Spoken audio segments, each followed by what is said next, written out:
कक्षा 10वीं के सभी बच्चों का संतोष दांगी इंग्लिश चैनल पर स्वागत है, अभिनंदन है। जी हाँ बच्चों, आप लोगों का जो एग्ज़ाम यानी कि 18 फरवरी 2022 से आप लोगों का मेन बोर्ड है यानी कि एग्ज़ाम शुरू हो रहा है। तो बच्चों यहाँ पर मैं जो आपको आज वीडियो बता रहा हूँ, ये वीडियो आपका कवि परिचय का वीडियो है। तो यहाँ से आप चाहे तो इसी प्रकार का टेबल बना ले, और इस प्रकार की टेबल बनाने के साथ में यहाँ पर 4 कवियों का मैं डिटेल परिचय आपको इस वीडियो में बता रहा हूँ।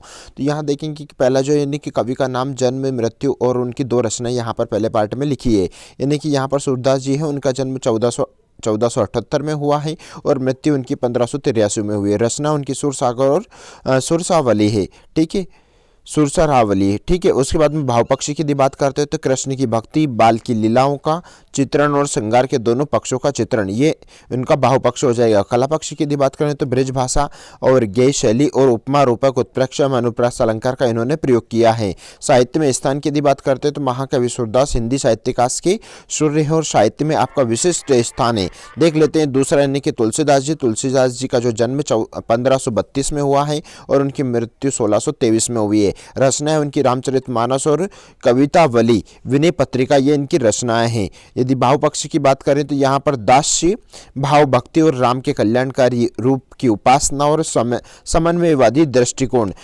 और यदि उनके भाव पक्ष के बाद में यदि उनके कला पक्ष की यदि बात करें तो यहाँ पर ब्रज अवधि का प्रयोग किया है उन्होंने, और दोहा, चौपाई, सवैया और हरि गीतिका छंद का विशेष प्रयोग है उनकी रचनाओं में। तुलसीदास भारतीय सांस्कृतिक एवं सामाजिक मूल्यों के कुशल चितरे हैं और उनका साहित्य जगत में अनुपम स्थान है। अगला देख लेते हैं तीसरा यानी कि जयशंकर प्रसाद जी। जयशंकर प्रसाद जी का जन्म 1890 में हुआ और उनकी मृत्यु 1932 में हुई है। उनकी रचनाएं आंसू और झरना लहर, ये उनकी बहुत ही प्रसिद्ध और फेमस रचनाएं हैं।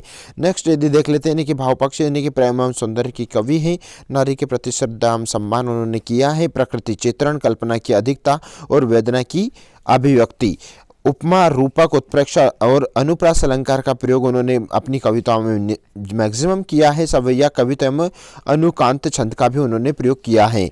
और यानी कि उनका यदि यहाँ पर यदि देख लेते हैं यानी कि साहित्य में स्थान यदि देखते हैं तो साहित्य के में स्थान में यानी कि छायावाद के जनक जयशंकर प्रसाद के हिंदी साहित्य के आधुनिक रचनाकारों में विशिष्ट स्थान है।